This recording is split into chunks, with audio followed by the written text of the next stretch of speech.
Hey, what's up? It's Jim, and today I'm going to talk about the film Nerdland.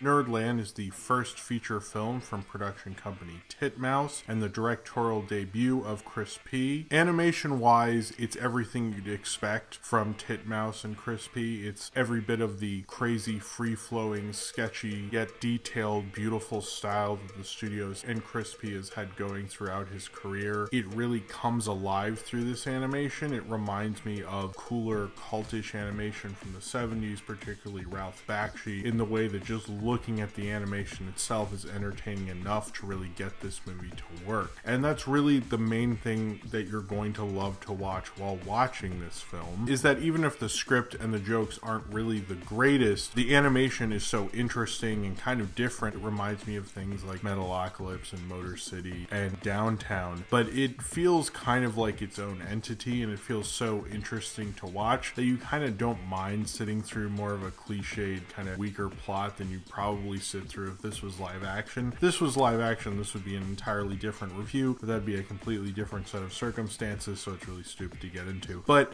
I mean, this is very much an adult animated film, which is pretty much the reason I wanted to see it. They don't really make animated films from grown-ups, especially like at this kind of a level. It was really refreshing to see this, and it was a lot more adult than things like, Hell and Back, which is adult with quotation marks, really. And although this does kind of do the similar thing that Hell and Back did, with a lot of dumb jokes and dirty language, which it certainly has a lot of, but it's able to get that really to work for the style of the movie and the flow of the characters. Although it's a darker, more depressing movie, I think the animation really brings its disgusting, darker ideas to a different level. It feels like disturbing and weird, almost kind of reminding me of the cartoon Duckman, if you remember that. Some of the character designs and stuff. I don't know if anyone who worked on this worked on that, but it slightly reminded me of that kind of cynical worldview and how like disgusting and weird it made everybody look. And despite its weaker plot, Nerdland shows a more interesting and bizarre way to take an animated feature. But then I've seen a lot of more adult or mature animated films take themselves in quite a while. Two best friends, John and Elliot. Elliot's an aspiring screenwriter and John's an aspiring actor, and things just really aren't working out for them. And as John's 30th birthday looms, they need to find a quick way to get famous and at first try to become viral video stars and try to find all sorts of schemes to hopefully get a quick crack at fame until they do start getting a quick crack of fame, and then it all kind of ironically turns on them. This film is written by Andrew Kevin Walker, who also wrote the film Seven, believe it or not. This reminds me a lot of more 90s cult movies that wouldn't really end up doing that well at the box office, but then play on Comedy Central incessantly. Kind of like Grandma's Boy, maybe, although that's not a 90s film, or like Airheads or something like that. When I think of those films, I think of how script-wise they're usually a lot weaker, and I don't think the script in this is probably its strong suit whatsoever, because the whole idea of like them chasing fame and when them trying to make a viral video feels like something like tons of sitcoms have done in the post-YouTube era, and so many other movies have even done, frankly. It just doesn't really feel that interesting. What's really interesting is the animation, and I think Titmouse and Chris Pyraninski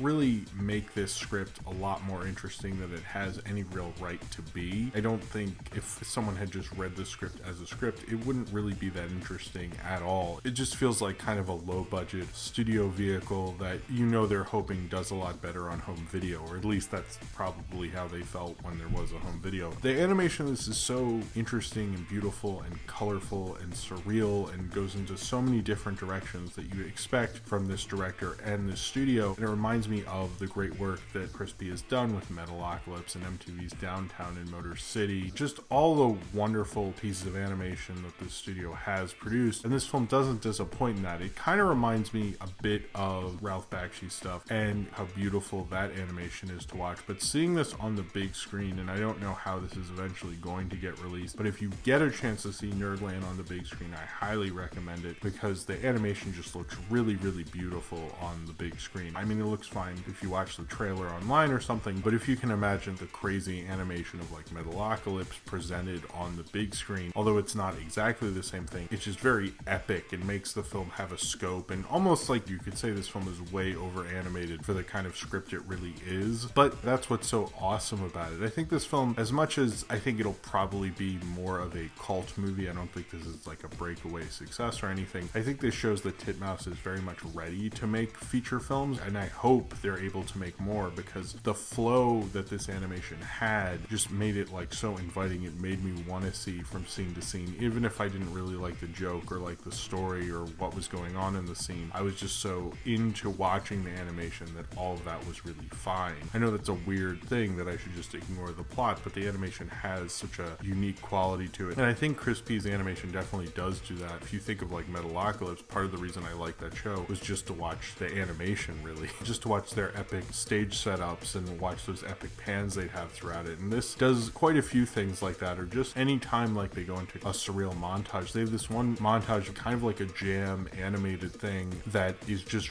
really, really cool. I kept thinking I saw different animation styles, that the people who I thought worked on it weren't credited on it, so I don't know if they decided not to be credited or people were just mimicking other people's styles, but it was just really, really cool, especially to see like a jam animation in a feature and get it to work as well as this movie does. One of the things I think that holds back a lot of more adult oriented animation is usually the acting isn't really that great, and sometimes you'll just be admiring the animation and maybe the story, and the acting will just be suffering, frankly, and that's particularly a problem with Ralph Bakshi stuff. But in this, Patton Oswalt and Paul Rudd have really great chemistry together. I'd almost believe, I don't know how they recorded this, but I'd almost believe they recorded it together. They play off each other very well. I don't think I've ever seen them in a movie before, but it feels like that's possibly happened, right? It's probably happened. I think it's happened at some point. You know, that just feels like it's happened. I don't know if it has, but they work really well together, and they have so many good voice actors, from Hannibal Buress to Mike Judge to Paul Scheer, Lorraine Newman, but particularly Paul Rudd and Patton Oswalt really get this movie to work. They're very good leads. I mean, they're good actors, but they really make this animated film a lot more because of their performances. I know I'm shitting on the script a lot. It's really not.